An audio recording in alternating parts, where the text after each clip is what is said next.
हरे कृष्ण। अंतर्राष्ट्रीय कृष्ण भावना भावित संघ इस्कॉन यावत द्वारा प्रस्तावित आज का यह प्रातःकाल श्रीमद् भागवतम सत्र में आया सब भक्तों का, धर्म प्रेमियों का, कथा प्रेमियों का, सत्संग प्रेमियों का, अतिथियों का, आजीवन सदस्यों का, श्रोताओं का, सोशल मीडिया के माध्यम से सुनने वाले श्रोताओं का और भविष्य में रिकॉर्डिंग के माध्यम से सुनने वाले श्रोताओं का हृदय के गहराई से प्रेम पूर्वक हार्दिक स्वागत करते हैं। आप सब श्री राधा गोविंद जी के शुभकामनाएं स्वीकार करें, श्री प्रभुपाद जी की कृपा प्राप्त करें।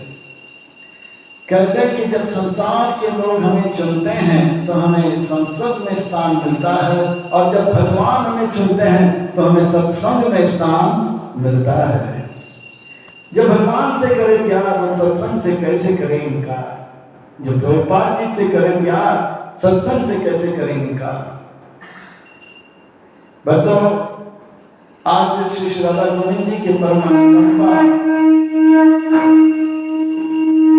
एवं अहद की कृपा से हम आप उनके चक्र छाया के दिन आश्रय प्राप्त कर रहे हैं और उनके चरण कमलों में सेवा का अवसर प्राप्त कर रहे हैं। इसलिए हम उन भगवान और उन सेवाओं में भी मानव देह में प्राप्त होने वाली जो सर्वोच्च उत्कृष्ट सेवा है वो है सत्संग का श्रवणम कीर्तनम विष्णु स्मरणम भगवत विधि का। यह सेवा जो है सर्वोच्च उत्कृष्ट सेवा प्राप्त हो रहा है। इसलिए हम भगवान श्री राधा गोविंद जी के और उनके परिकर सही के पाद पद्मों पर नतमस्तक होकर कोटि कोटि वंदन प्रणाम अर्पण करते हुए, प्रभुपाद जी के चरणारविंद में कोटि कोटि वंदन प्रणाम अर्पण करते हुए, हम अपने गुरुवर्गों के चरणारविंद में कोटि कोटि वंदन प्रणाम अर्पण करते हुए यहाँ उपस्थित आप सब वैष्णव एवं वैष्णवी भगवत चरण अनुरागी महान और भक्त वृंदों के चरणों में प्रणाम अर्पण करते हुए आप सबसे करवत निवेदन करते हैं कि दास के ऊपर ऐसे कृपा करें कि सेवा के माध्यम से हम गुरुदेव और प्रभुपाद जी को प्रसन्न कर पाए। तो ये श्रीमद् भागवतम जो है ये वैष्णव भक्तों का परम धन है, ये वैष्णव भक्तों का प्राण है, ये वैष्णव भक्तों का परम बंधु है, मित्र है, ये वैष्णव भक्तों का परम संगी है।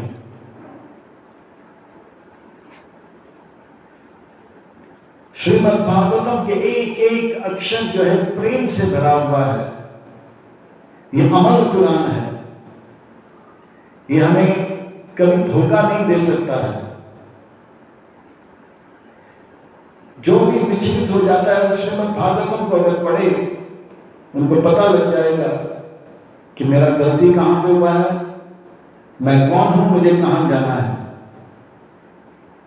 अमर पुराण है, यह परमहंस संहिता है। एक असाधु को भी यह साधु करा देता है, एक दुरात्मा को भी महात्मा बनाने का इसमें शक्ति है।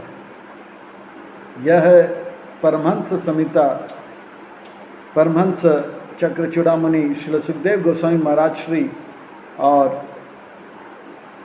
परीक्षित महाराज जी का जो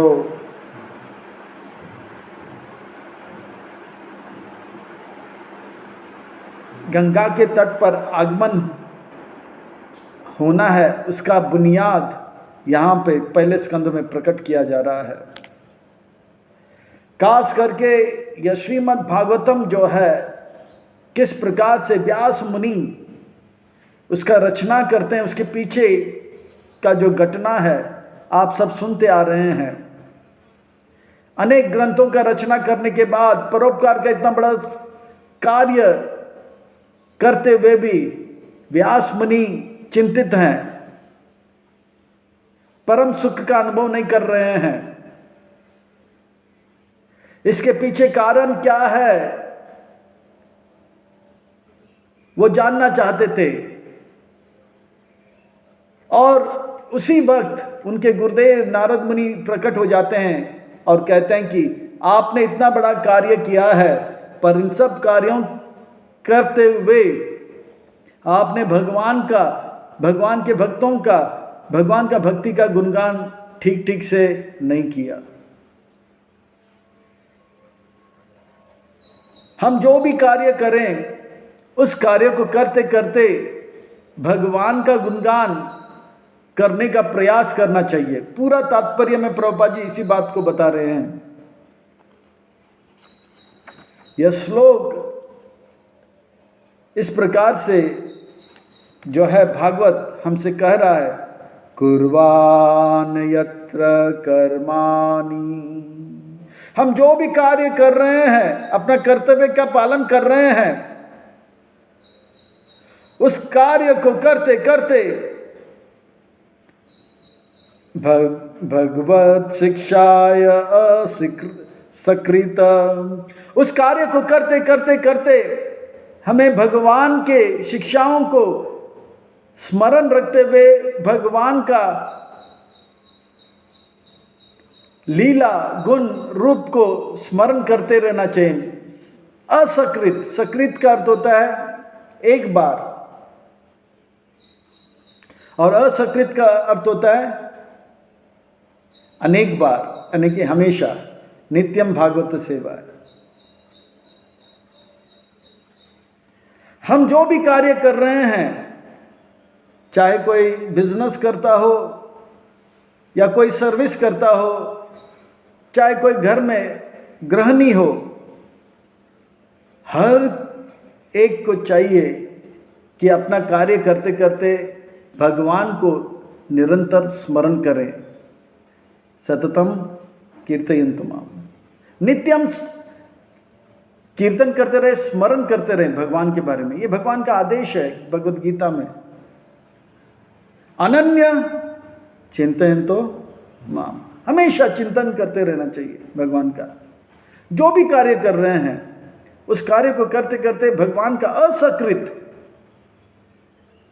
सकृत यानी कि एक बार, जैसे भगवान राम कहते हैं, साकृत एव प्रपन्नम, एक बार अगर कोई, सकृत का अर्थ होता है एक बार अगर कोई सच्चे हृदय से मुझे प्रणाम करेगा,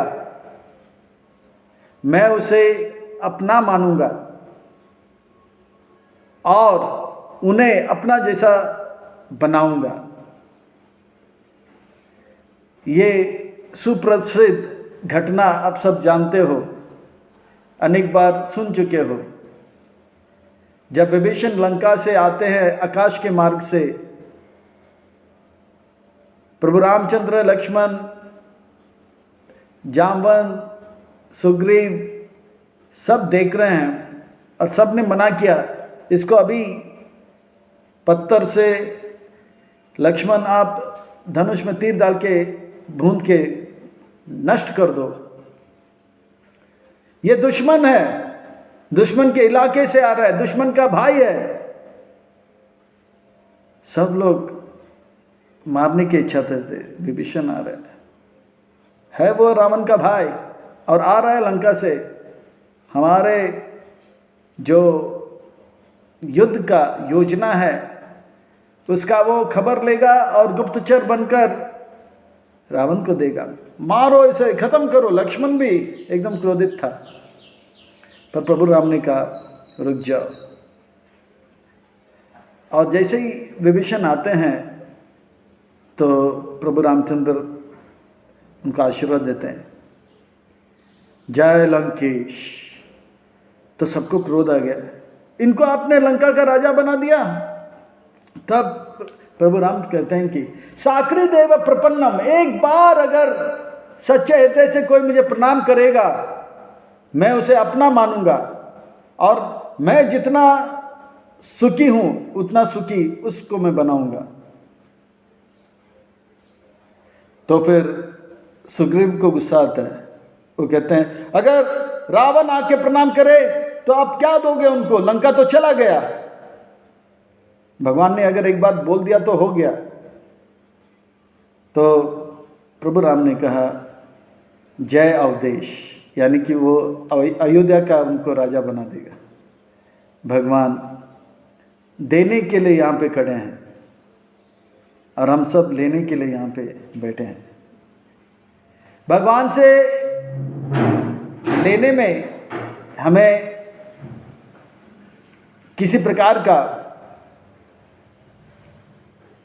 हिचकिचाहट नहीं रखना चाहिए, क्योंकि ये देने वाले हैं। हवा पानी तो सबको दे रहे हैं, भक्त हो या अभक्त हो सबको दे रहे हैं।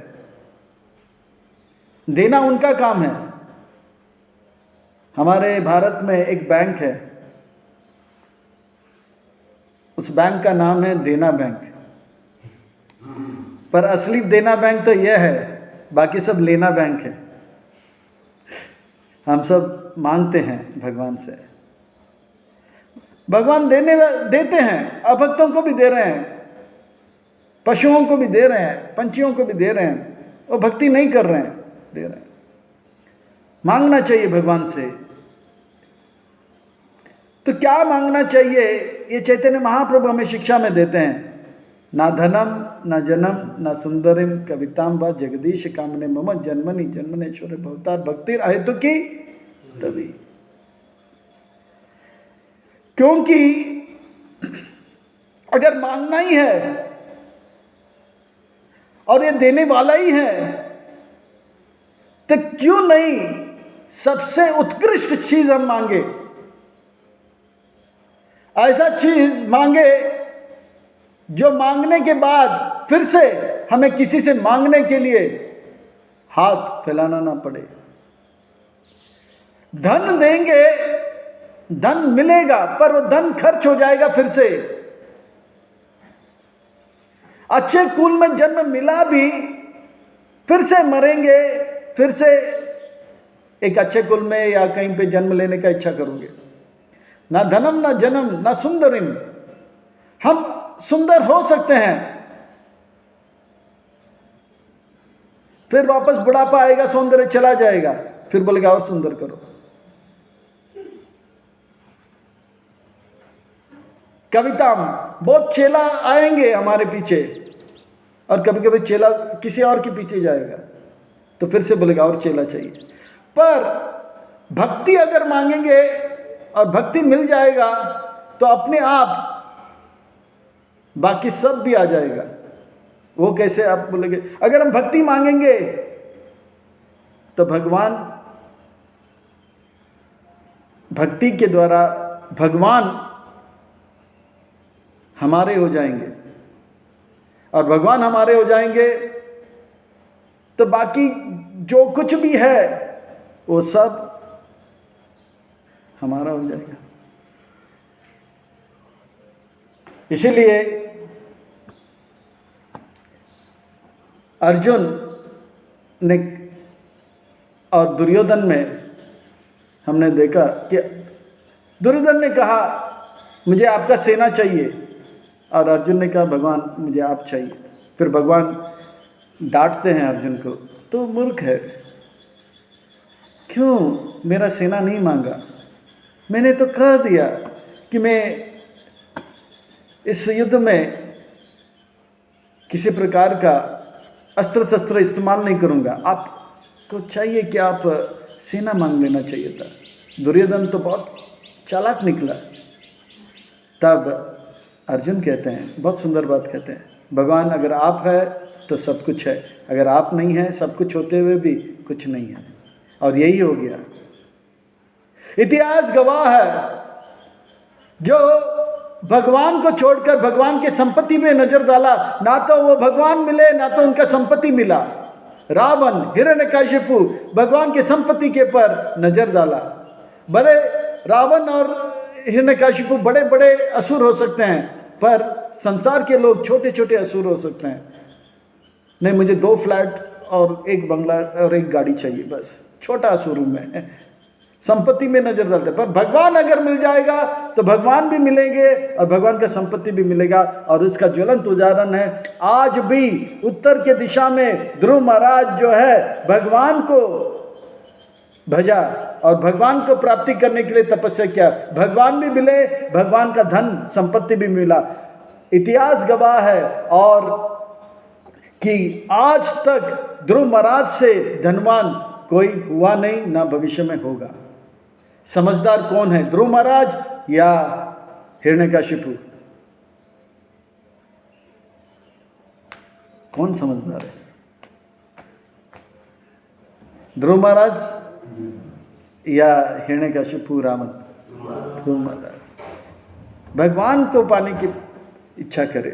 इसलिए इस श्लोक में भगवान कह रहे हैं नारद मुनि, कुर्वाण यत्र कर्माणि। आप चाहे ब्रह्मचारी हो, गृहस्थ हो, वानप्रस्थ हो, सन्यास हो, चाहे आप ब्राह्मण हो, क्षत्रिय हो, वैश्य हो या शूद्र हो, कोई भी क्यों ना हो,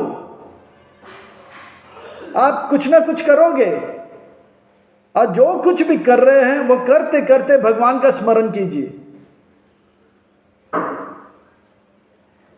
आप कंप्यूटर चला रहे हो, कंप्यूटर चलाओ और भगवान को स्मरण करते जाओ। आप गाड़ी चला रहे हो, गाड़ी चलाओ और भगवान का स्मरण करते जाओ। कहते ना, काम करते जाओ, काम करते रहो, नाम लेते रहो।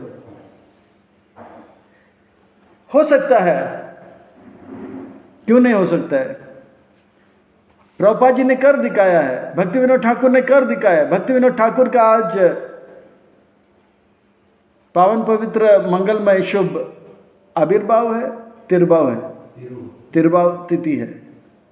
और भक्ति विनोद ठाकुर का जीवन को देखकर भक्ति विनोद ठाकुर को 6 गोस्वामी के बाद 7वां गोस्वामी करके घोषित करते हैं, सप्तम गोस्वामी। और उनका जीवन कैसे, वो मैजिस्ट्रेट है जगन्नाथपुरी में। ऐसे ऐसे केस आते थे, 2 मिनट में उस केस को सॉल्व करते थे। जो केस को 5 साल लगता था, 2 मिनट में ठक करके सॉल्व करते थे। आधा घंटा में पूरा कोर्ट के जितने भी केस है उसको पूरा कर देते थे। घर आते थे, थोड़ा सा लंच करते थे, फिर वापस जाते थे। शाम को 5 बजे आते थे, संध्या आरती करते थे, फिर 8 बजे से लेके 10 बजे तक विश्राम करते थे।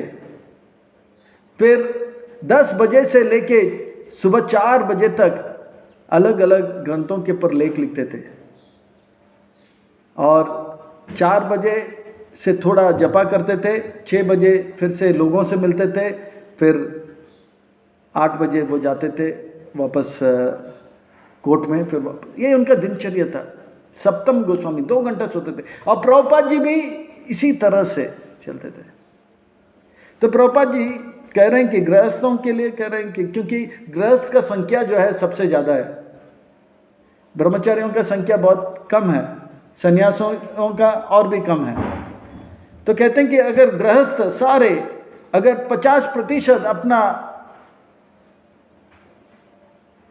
कमाई का आय पगार का वो अगर भगवान की सेवा में लगाए तो ये भौतिक जगत जो है ये आध्यात्मिक जगत बन जाएगा। हरि बोल। बहुत बड़ी बात कर रहे हैं प्रभुपाद जी। पर प्रभुपाद जी को कहने का अधिकार है, क्योंकि प्रभुपाद जी ने ये कर दिखाया था। प्रभुपाद जी के बारे में अगर बहुत सारे प्रभुपाद जी जब जवान थे, जब भक्ति सिद्धांत सरस्वती ठाकुर से मिले थे, वो था 1996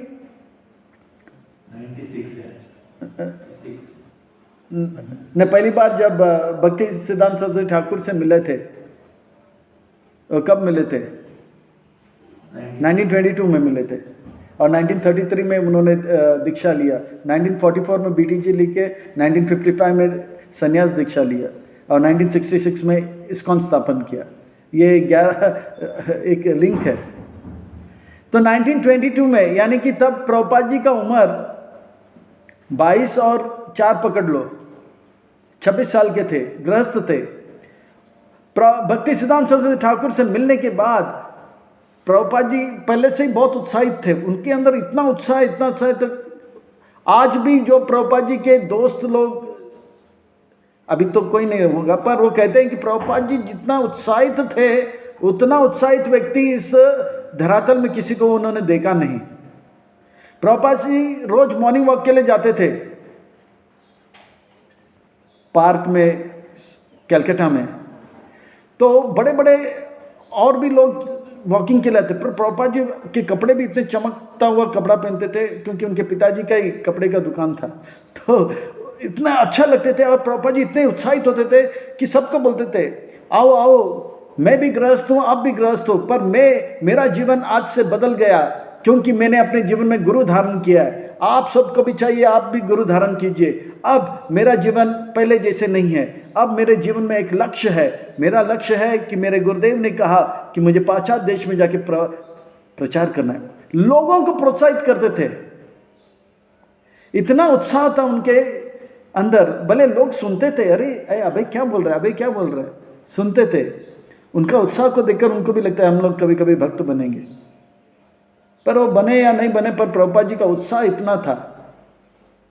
तो वही बात तात्पर्य में लिखते हैं, हम खुद भक्ति करें औरों को भी भक्त बनाएं। और प्रभुपाद जी अपने कमाई के ज़्यादातर धन जो है श्रीधर महाराज उनके एल्डर सीनियर गुरु भाई हैं, उनको प्रचार में मदद करने के लिए लगाते थे।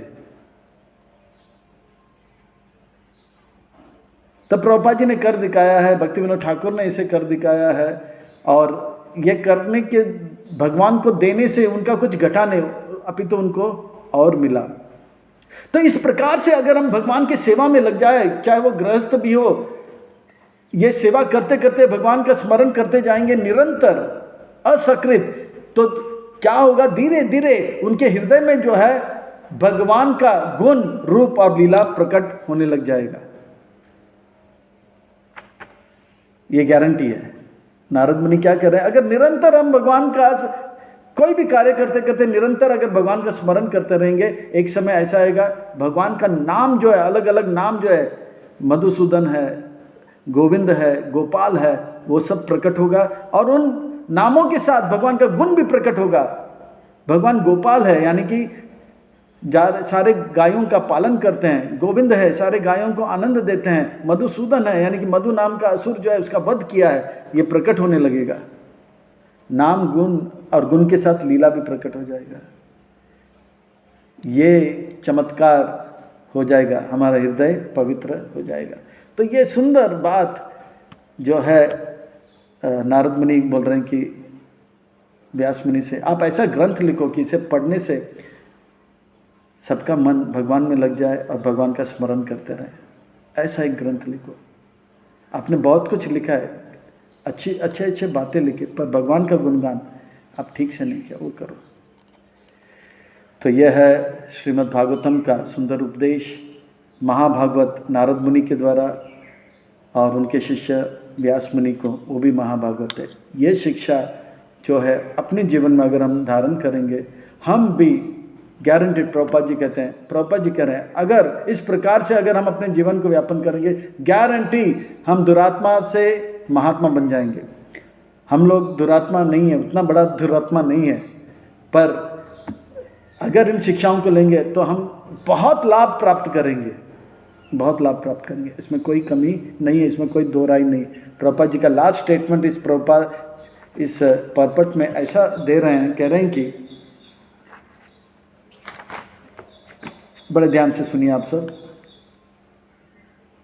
इससे सभी कुछ सफल हो जाएगा, इसमें संदेह नहीं है। यह है प्रभुपाद जी का लास्ट स्टेटमेंट। पर इसमें यानी कि किसमें, शर्त एक ही है, बड़े ध्यान से सुनना, बड़ा हाँ, शर्त एक ही है। अच्छा, यहाँ से इस प्रकार की अहंकार पूर्ण महत्कांक्षा को त्याग कर उसे चाहिए कि वह किसी प्रामाणिक भक्त से, जिसकी योग्यताएं पूर्व बताई गए हैं, यानी कि शुद्ध भक्त से, विनीत भाव से, भक्त के पास विनीत भाव से श्रीमद् भगवद गीता या श्रीमद् भागवतम में प्राप्त भगवान के आदेशों को ग्रहण करे। इससे सभी कुछ सफल हो जाएगा, इसमें संदेह नहीं है। हरे कृष्णा कृष्णा कृष्णा हरे हरे, हरे राम नाचो गाओ और प्रसाद पाओ। चैंटिंग, डांसिंग एंड फीस्टिंग, इससे पूरा दुनिया बदल दिया प्रभुपाद जी ने। रूस हिप्पियों को हैप्पी बना दिया, रूसियों को ऋषि बना दिया, चीनी को मुनि बना दिया, जापानीज को जपा करा दिया, दुखियों को सुखी करा दिया। नाचो गाओ और प्रसाद पाओ, जीवन बदल जाएगा। प्रभुपाद जी ने किया, यही करते जाओ, पूरा दुनिया बदल जाएगा। हरे कृष्णा कृष्णा कृष्णा हरे हरे, हरे राम हरे राम। इसी पे लगे रहो आप सब। बहुत ही बढ़िया प्रभुपाद जी के इस मिशन में लगे हो। शुद्ध निताय प्रभु और आप सब केवल यही करो, चैंटिंग करो, डांसिंग करो और प्रसाद लीजिए, बांटिए और सबको बोलो नाचो गाओ और प्रसाद खाओ, पूरा दुनिया बदल जाएगा, इसमें कोई संदेह नहीं है। तमाल कृष्ण महाराज को प्रभुपाद जी ने कहा, आप खाली सबको जो है प्रसाद खिलाओ, नाचो और गाओ, पूरा दुनिया बदल जाएगा। और ये होते हुए दिख रहा है। तो बहुत सुंदर प्रोजेक्ट है, आप लोग इसमें लगे रहिए और खुद औरों को भी बदलते रहिए, अच्छे भक्त बनिए, औरों को भक्त बनाते रहिए। प्रभुपाद जी के ग्रंथ पढ़िए, उनकी कृपा से और चेतना उन्नत हो जाएगा और प्रचार बढ़ेगा, जीवन सफल हो जाएगा। श्रील प्रभुपाद की जय। ग्रंथराज श्रीमद् भागवत महापुराण की जय। निताय गौर हरि प्रेमानंदे। जय जय श्री राधे, जय जय श्री राधे, जय जय श्री राधे।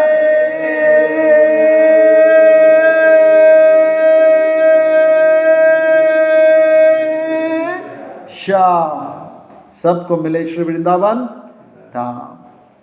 तो सबको खूब खूब धन्यवाद एवं साधुवाद।